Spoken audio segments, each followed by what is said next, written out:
My Gavan and Melanine, and well met indeed. I'm Arake Galadrithan, head of Divide and Conquer, and welcome back to Divide and Conquer as we continue on as the dwarves of Khazad-dûm.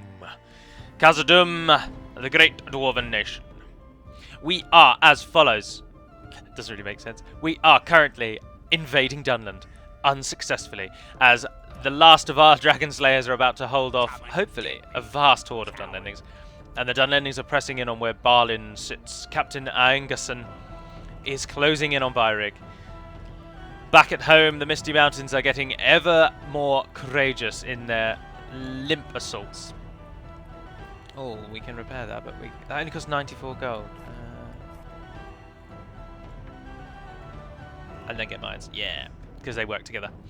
That's pretty much all we did. So somebody did mention about, because in the last episode I spoke about improving the production value. Many of you, the same sort of sentiment, the production value is fine for this kind of game. There isn't really any edits necessary. And many of you, for as many of you that would have liked some sort of weird, quirky, unique intro, there were those that said it's not worth it because it doesn't help when you're binge watching.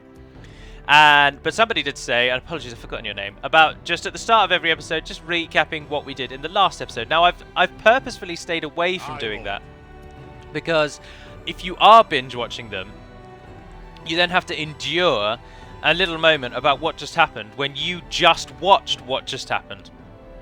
So you're not really bothered about a recap because you want to watch what happens. And this is true of myself. When I binge watch TV, I don't like it when the episode has a last time on Modern Family, for example, because I've just watched the last one and here I am. Oh, unspecified error and a crash. Oh, hold on. Hello again. It's me, Arake Galadrithan, and I'm back. Apologies for that insta-crash. I did consider starting again, but I'm actually quite pleased. I toggled the fog of war just as this is a little lesson to you all. That crashed, and it repeatedly crashed. I tried 3 times, it kept crashing. So I thought, right, what's it crashing on? It was crashing on the Easterlings of Run at the end of their turn. So I toggled fog of war, I went over to Run and to Rune, and there was nothing. They weren't doing anything. They weren't sieging anyone, they weren't under attack, they weren't under imminent attack, they had no diplomats. There was nothing going on. So I thought, hold on then, it's not crashing at the end of Rune's turn, it's crashing at the start of the next turn, which is Mordor. So I then went to Mordor, had a little look at what they were doing, realised that the only thing they were doing was besieging Eastern Osgiliath. And I saw that they had a captain there, so what I initially did was I moved the captain away using the move character command in that medieval shell, the console. However, if a character is sieging a town, no matter where you move him to on the map, he will continue to be sieging that town. It's a very strange little interesting thing. So even though he might be miles away, he will still siege that town, and he can still initiate the siege even if you move him to Forward Waith and he's attacking Eastern Osgiliath. So what I did instead was I moved General Gnarly, who's currently in that fort, sent him down there, auto-killed the army that was sieging Eastern Osgiliath. It was only a single battalion of orcs. It was a really weird siege. Auto-killed that army, brought Gnarly back up, put him back in the fort, ended the turn, and it went by without a fall. So sometimes you will run into these weird little bugs, and the best thing to do is turn off the fog of war, find out who the problem is, really hunt down what their issue is, then try and deal with it in an interesting little way like that. And so here we are back, and hopefully no problems. But we are about to defend against Dunland. As we expected, they are attacking Byrrig. Captain Rischen is coming in. He's gone past Aengarson, actually, and they've abandoned the fort. So that's an interesting one. But we've got more than enough to deal with what is coming, but we'll give it a save. And we'll dive straight in. Now, I was going to talk about something, and I can't remember what it was. I cannot, for the life of me, remember what it was. Oh well. Oh well. Start deployment. Probably something I asked in the comments. Something like that it would have been. I can't remember. I just can't remember, Captain. Right, cavalry, you get out there. You're going to be running down some filthy Dunlendings today. How do you feel about that? Well, I was a little reticent at first. I didn't really like the idea of running down Dunlendings, given that we, the merchant cavalry, have quite a lot of dealings with the men of Dunland as we pass through there quite a lot. But after seeing what they've done to the dwarves, I thought there was no real way I could just let them get away with it. And if you've got the power to change something, then it's up to you to make change, you know what I mean? So, needless to say, the merchant cavalry are fully prepared and ready to take on the enemy. Why am I trying to do this now? It never works, does it? Right, I'm going to have all of you defending in the middle. Are you all in the middle? Yes, except for Balin, who's going one-man army out there on the left. I mean, he probably could, let's be honest.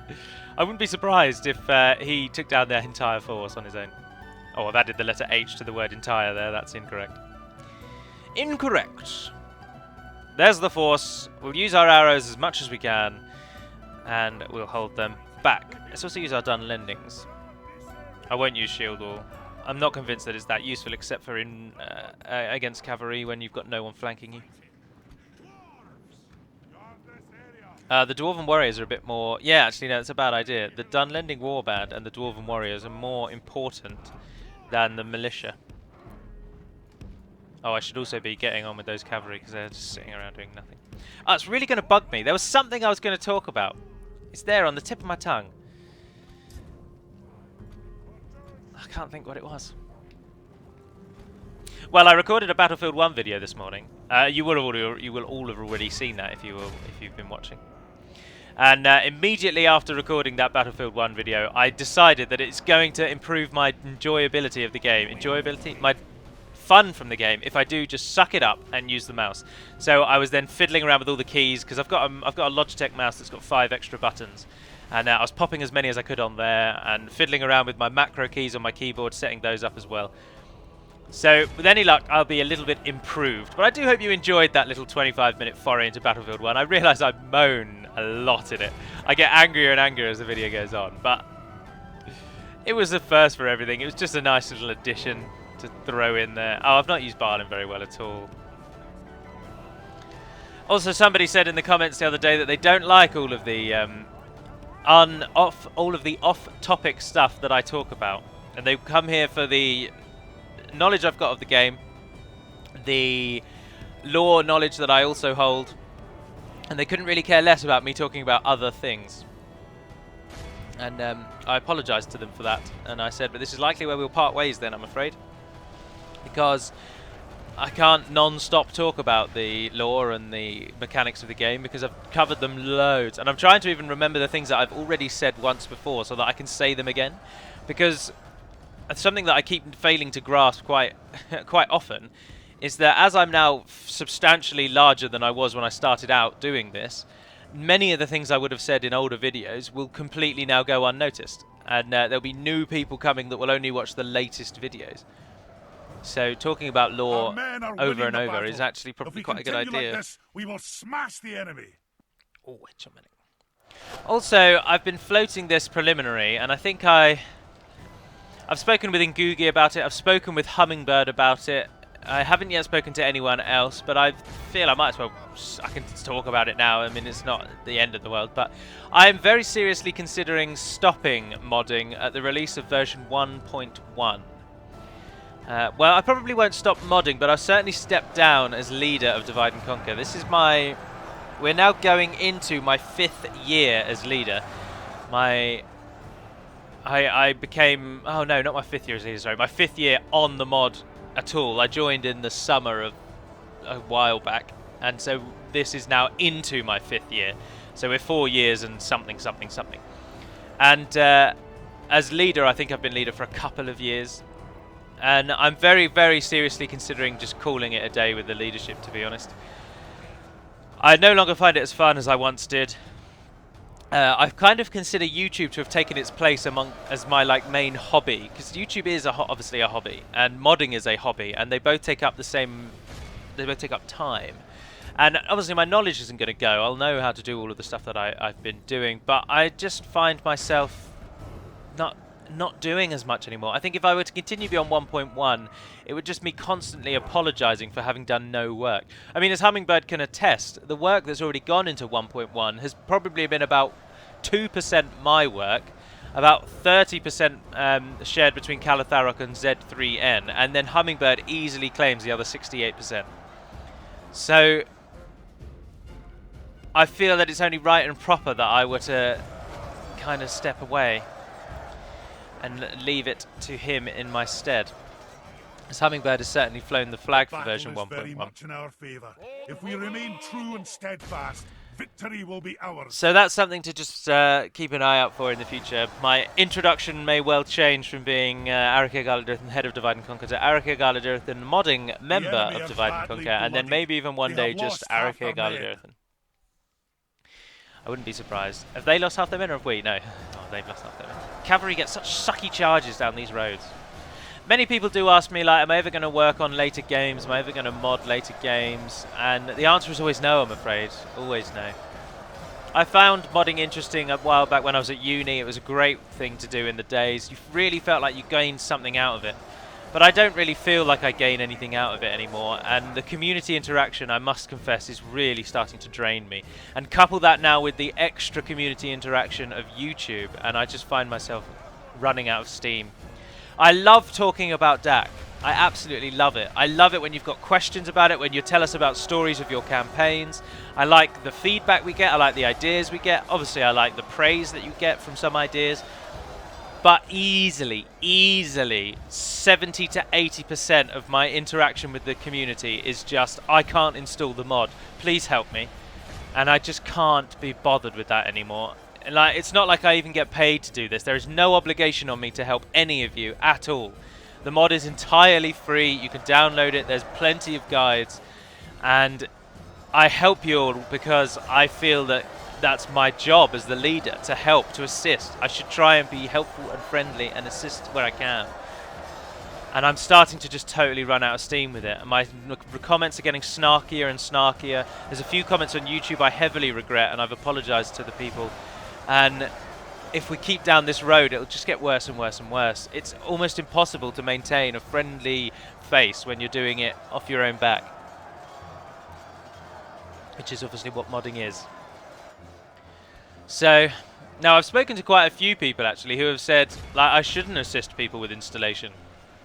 Like, the installation is kind of the only requirement to play the game. If you can't install it, then their kind of view is that then you don't get to play the game. Like, it's that simple.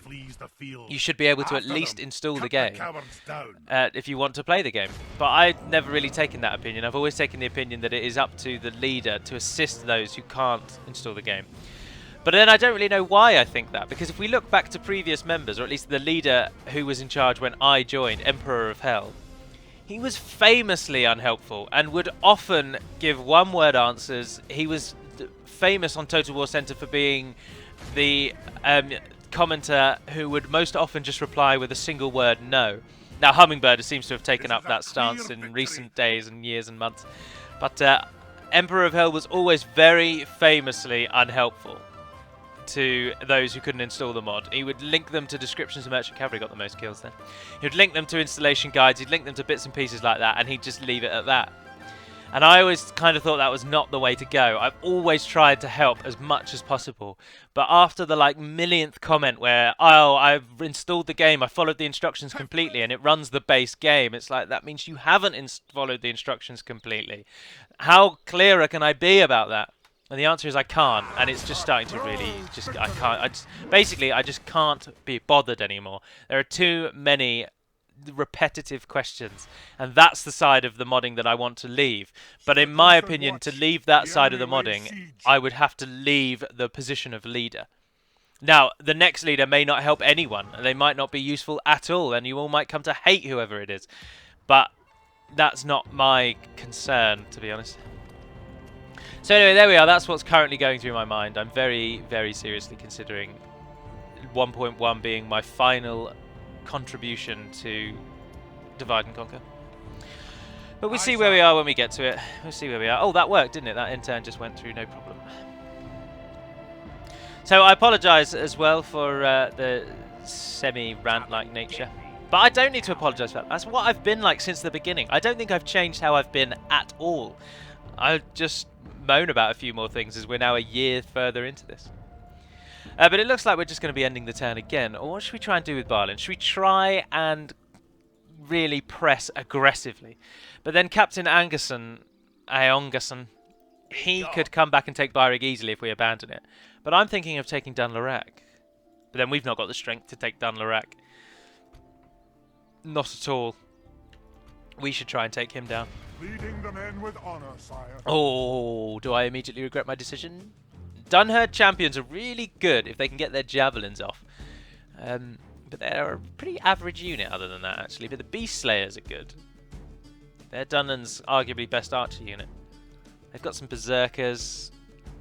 They've got quite a lot of range. They're archers, they all throw javelins, they're archers. They've only got 3 non-ranged units, which doesn't really bode well for dwarves.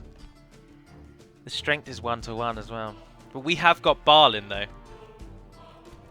Barlin is a formidable power. Formidable force. His golden warriors.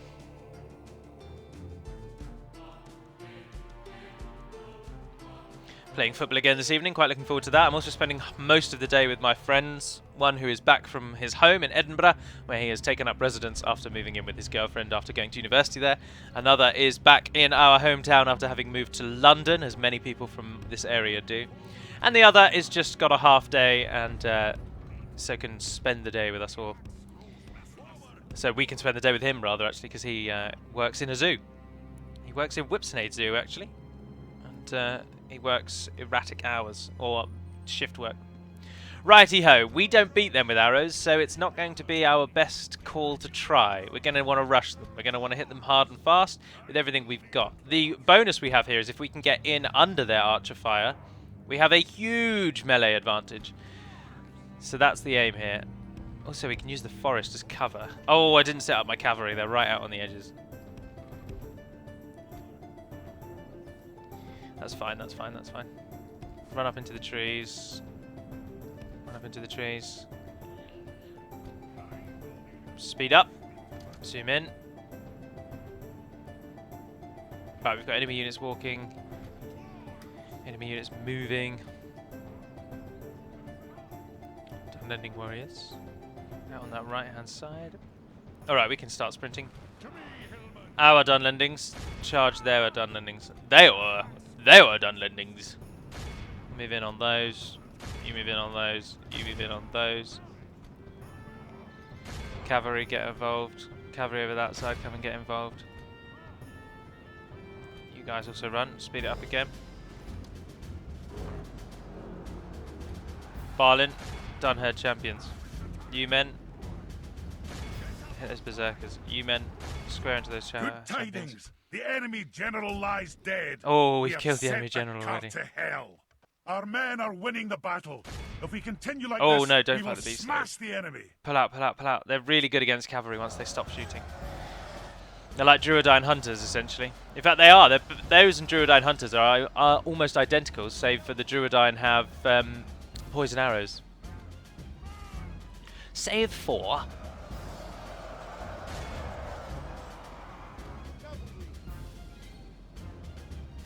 I need you to pull out so that we can you can support our archers there. Now, charge. Dunlanding berserkers obviously not very much defense. Quite an easy one to take out. Stitch down the middle. Barlin. On Habab.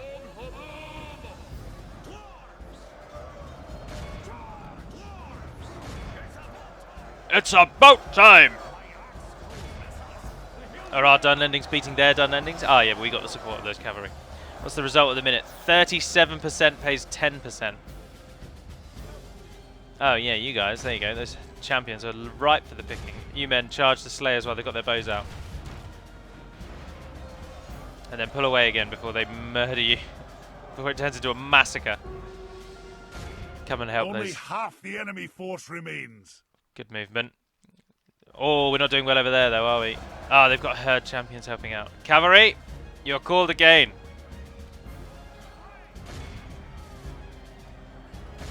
Oh, it's because our Dunlandings are all the way over there, actually. So no, cavalry, you're not called again. Oh, you're getting massacred by those. You're getting murdered, that is a fact, but it doesn't quite describe the damage that is being wrought upon you. You are being absolutely annihilated.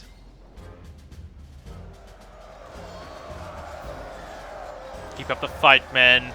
Keep up the fight.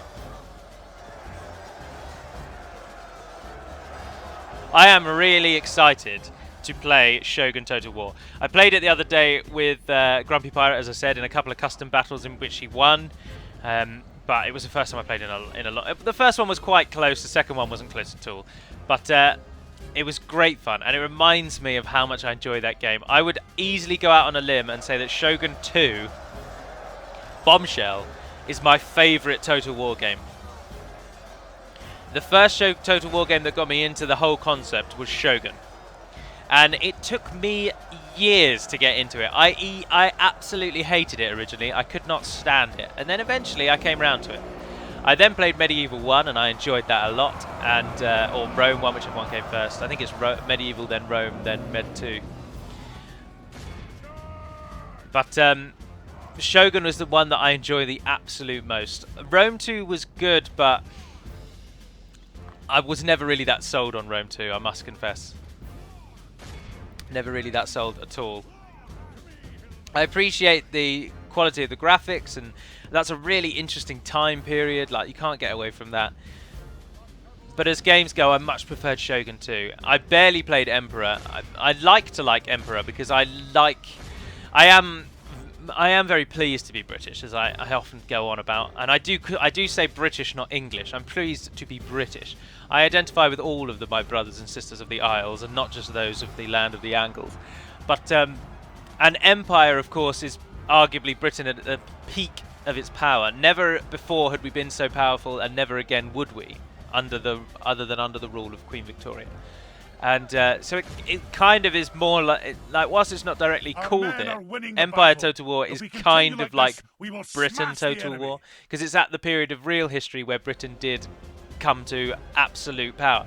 Of course, all British people love the stat that we had the largest empire the world has ever known in terms of souls and in terms of land mass. Second only to the Mongols, I believe, comes second.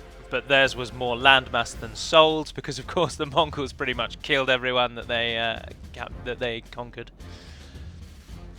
But so did we. I mean, I'm not suggesting the British didn't, but we didn't have a downright slaughter policy that they had. But anyway, so those are the biggest empires, and the Empire Total War kind of is that period. I've also always wanted to play Napoleon, because Empire is widely regarded as one of the worst games the series has got, and Napoleon seems to improve on Empire's features, but I've never played it, so I don't know if that's true or if that's just what the community kind of thinks. We've lost a lot of cavalry in this game, far too much cavalry. Our infantry is moving in. The Beast Slayers, as ever, the last to go down. Now I can't remember if Beast Slayers actually have locked morale or if they're just very good morale. Yeah. And it shines through. This is an exact example of why high morale can be a game changer, and why the dwarves are so much more powerful than their stats might suggest. Nazi from Russia. No, the dwarves are not underpowered, and no, we're not going to make the dwarves any stronger. And don't get all hissy-fitty just because I didn't reply to 1 or 2 comments. I can't stand that. The enemy army flees the Grow field. some. After them, cut the cowards down. End the battle. Our we can't chase foe them is down. We lost utterly 284. We killed 1,000. Let all who remember this day remember it as the day of our most glorious victory. Merchant cavalry, 261 kills. They paid for it heavily, though. It came to light on the last video that I've hidden a few commenters. And in total, I've hidden 5 actual human people, and I've hidden 7 that are just easily bots. One of them was 4 different accounts. They was Russian, and the name was the same, but it was genuinely 4 separate accounts with like maybe 1 or 2 letters different. And his whole post was in Russian, save for the second bit, which was translated into English. And he was trying to sell something, but the translation was so bad I didn't really understand it. And he posted on 4 different videos, and so clearly that one was either a spam or a bot or something. And so I was like, well, I don't really want that, so I hid that. But I'd only actually hidden 5 real people, and then this led to quite a few comments of people being like, "Oh, have you hidden me because you haven't replied in a while?" And it's like, oh, for God's sake. Some people are just so needy. Anyway, there we are. I can appreciate wanting to speak with me, and I talk to loads of you. I reply to loads of comments. But that's just not enough. You need to reply to every comment, or the world will be on your shoulders. Anyway, I shouldn't really moan about you all, because you are my fan base. I'm not moaning about you all, of course. Most of you, I am delighted when I see comments from yourselves. TFSO burned, for example, or TFSOO. What does your name mean? Why is it TFSOO, Bernd? And of course Wolferson as well. If you've ever seen Wolferson's comments, always very insightful, always very helpful. What should we do with our diplomat? No one really wants information from us because we've got nothing to give. Ah, you'll be pleased to hear as well as we go through another end turn that AWP Scrape, the latest member of the Divide and Conquer team, I added him this week, today in fact, this morning. I added him about an hour ago. He has written an Ennard Wyeth script for us that will send them to war with Gondor, Bree or Dunland if they're not at war with anyone by turn 25. So I'm very pleased about that. Very, very pleased about that indeed. However, we've got some reports that the evil factions are doing slightly better than normal at the moment, and we've got a suggestion of maybe tinkering with the good factions to make them a bit stronger to counter the current situation. So that's about where we are on the modding side of things. Now, I think I am going to go for Dunland, you know. Get to that fort, take 175 of those with you. Stand outside the fort so we don't get besieged by Frizzle. Go for it. Might as well take them as well with us. There's no reason not to. We won't attack Khazad-dûm West. I also think I'm probably ending the video around about there, I'm afraid. As that's pretty bang on timing of where I'd like them to go. So I think I will indeed call that a day. So I do hope you enjoyed the Battlefield 1 video yesterday. It was just a total one-off. I might throw more of them in because, again, there's no real editing needed. You just sit down, start recording, play, stop recording.